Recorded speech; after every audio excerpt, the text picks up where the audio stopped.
Hello friends, कैसे हैं आप लोग। मेरे इस चैनल में आपका बहुत बहुत स्वागत है। और आज हम पढ़ेंगे पहाड़ी शैली की उपशैली मंडी शैली के बारे में। ठीक है, तो चलिए स्टार्ट करते हैं।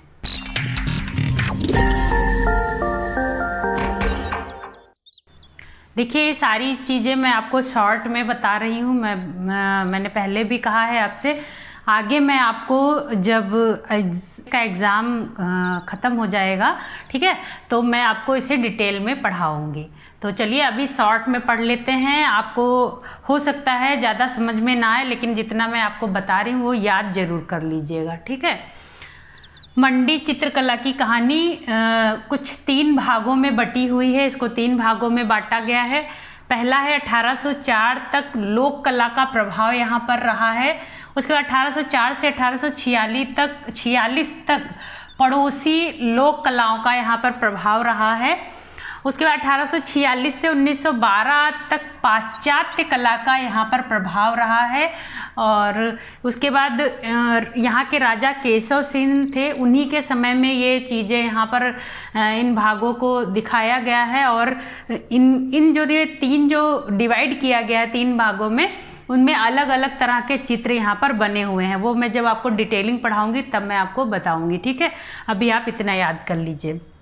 राजा केशव सेन के चित्र लोक कला का इन पर प्रभाव था, इनके चित्रों पर। जेसी फ्रेंच ने अपनी पुस्तक हिमालयन आर्ट में मंडी शैली के राजा सिद्ध सेन के चित्र प्रकाशित किए हैं। कांगड़ा से आए सजनू ने राजा ईसरी सेन को हमीर हट चित्रावली के जो है 21 चित्र इनको प्रदान किए थे। ठीक है, मंडी शैली के चित्र रामायण कृति जो है रामायण, वो कपूरगिरी चित्रकार ने इसको चित्रित किया था।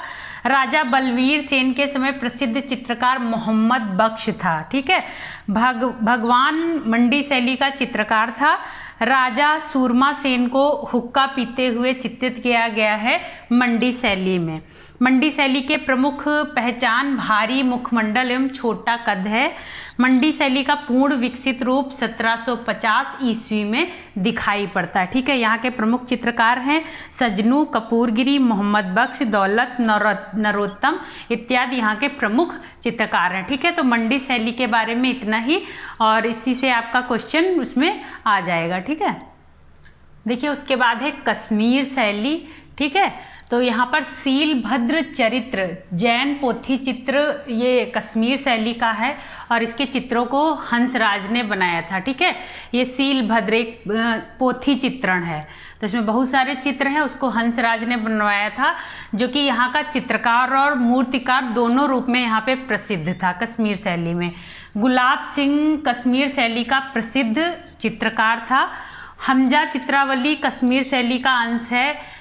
केशवदास कृत रसिक प्रिया में यहाँ पर 44 चित्र बने हैं। 16वीं शताब्दी के प्रसिद्ध तिब्बती इतिहासकार लामा तारानाथ ने लिखा था कि हंसराज नामक कलाकार ने कश्मीर में मूर्तिकला एवं चित्रकला के क्षेत्र में नए युग की शुरुआत की है। ठीक है, शालीवाहन चित्रकार जहांगीर के काल में कश्मीर आया था। हंसराज के प्रसिद्ध चित्र जो है वो है सीलभद्र चरित्र, याद रखिएगा। प्रमुख विषय यहाँ के हैं रामकृष्ण, दशावतार, रसिकप्रिया, रागमाला, सीलभद्र चरित्र। ठीक है, प्रमुख चित्रकार हंसराज, शालीवाहन जो कि जहांगीर के काल में कश्मीर आया था। और यहाँ का प्रमुख चित्र है महाराजा गुलाब सिंह का व्यक्ति चित्र। ठीक है, देखिए उसके बाद है विलासपुर शैली। विलासपुर का इतिहास राजा दीपचंद 1650 से 1667 के समय आरंभ हुआ था। राजा देवीचंद विलासपुर का अत्यंत कला प्रेमी शासक था। किशन चंद नामक चित्रकार का नाम उल्लेखनीय है, जो देवीचंद के शासनकाल में उत्कृष्ट चित्रकारी करता था। ठीक है, विलासपुर की चित्रकला पर बशोहली एवं गुलेर कलम की मिली जुली छाप दिखाई पड़ती है। चित्रों में हरे एवं गहरे भूरे रंग का प्रयोग सुंदर एवं मुख्य आकृतियों और दृश्यों के चित्रों में समावेश किया गया है। ठीक है, यहाँ पर गहरे भूरे रंग और हरे रंग का प्रयोग किया गया है। प्रमुख चित्रकार हैं यहाँ पर किशन चंद्र, और प्रमुख चित्र हैं रागिनी सोरफी। राजा दीपचंद्र गायिकाओं से गायन वादन सुनते हुए। तीसरा है राम दरबार, और यहाँ का प्रमुख विषय है भगवान राम से संबंधित चित्र, कृष्ण लीला, भागवत पुराण, रागमाला, बारहमासा, राग रागिनी। ठीक है, तो ये आपकी यहाँ पर पहाड़ी शैली ख़त्म हो जाती है। और उसके बाद यहाँ पर जितनी भी मैंने आपको उपशैलियाँ पढ़ाई हैं वो सारी आप ज़रूर याद कर लीजिएगा। सारी इंपॉर्टेंट चीज़ें मैंने आपको बताई हैं डिटेलिंग में ना बताते हुए। ठीक है, और इसके आगे मैं आपको बताऊंगी राजस्थानी शैली के बारे में। ठीक है, देखिए इसके आपके क्वेश्चन हैं 3 जो आपको बताने हैं कमेंट बॉक्स में। पहला है शैलकृत मंदिर श्रृंखला 5 पांडव रथ कहाँ पर स्थित है। ठीक है, प्रसिद्ध चित्र जमीन किसने बनाया था। बंगाल शैली के प्रमुख चित्रकार कौन थे। ठीक है, तो यहाँ पर आप बंगाल शैली के प्रमुख चित्रकारों के बारे में लिखेंगे, उनके नाम और जो भी आपको याद हों। ठीक है, तो ये यहाँ पर आपकी पहाड़ी शैली अब ख़त्म हो गई है। अच्छे से आप ज़रूर तैयार कर लीजिएगा। मिलते हैं अगले वीडियो में, अभी तक के लिए इतना ही। और अगर आपको वीडियो अच्छा लगता है तो लाइक करिए, शेयर करिए और सब्सक्राइब ज़रूर करिए।